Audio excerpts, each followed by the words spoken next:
Last night there was an interview with one of the local newspapers, Hürriyet, by the new finance and economics minister. That, of course, is President Erdogan's son-in-law.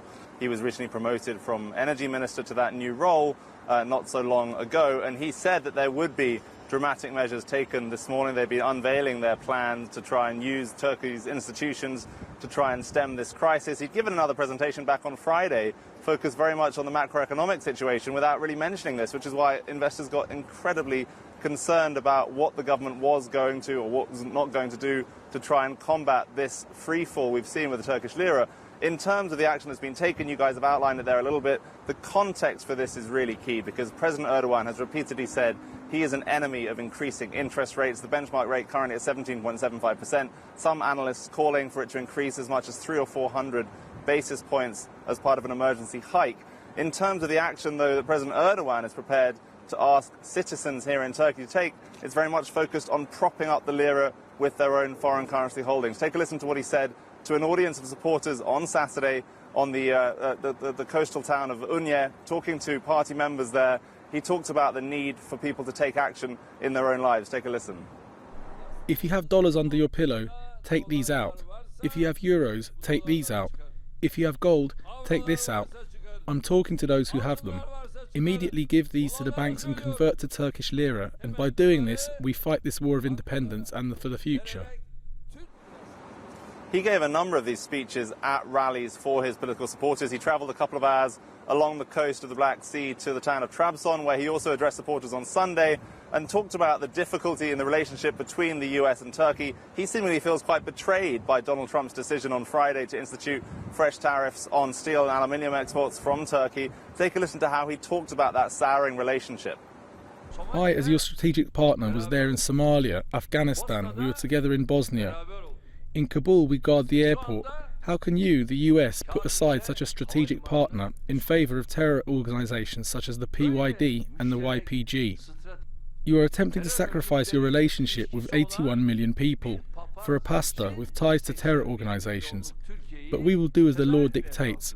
You cannot simply make Turkey bow down by ordering it around. Of course, you rewind a few days and there was a Turkish delegation in Washington, D.C. trying to resolve some of these outstanding challenges between the two countries when it comes to that bilateral relationship. They didn't seemingly make a huge amount of headway. The Turks have implied that the U.S. set a deadline for the release of the U.S. pastor, the American pastor, Andrew Brunson, who's been held here in detention, first in prison, now in house arrest since that failed 2016 coup.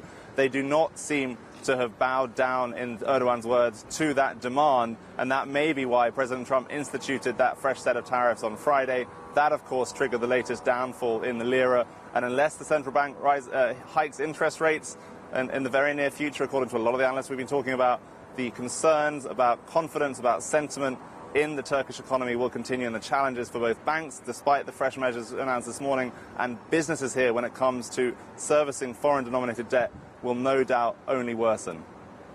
Willem, the playbook here for this kind of situation, you try and turn it to its external factors, and we're seeing a lot of that today. It's the speculators, it's a foreign conspiracy, it's the United States as well. We're going to cut back on dollar transaction, dollar ownership, what have you as well.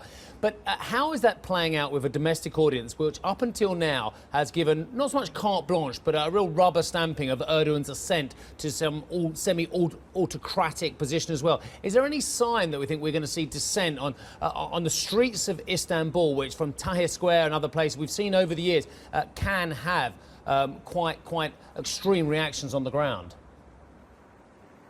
Well, it's worth pointing out, since 2002, this man has had key positions in government here, first as Prime Minister, now as President. He had that landslide election win just a couple of months ago.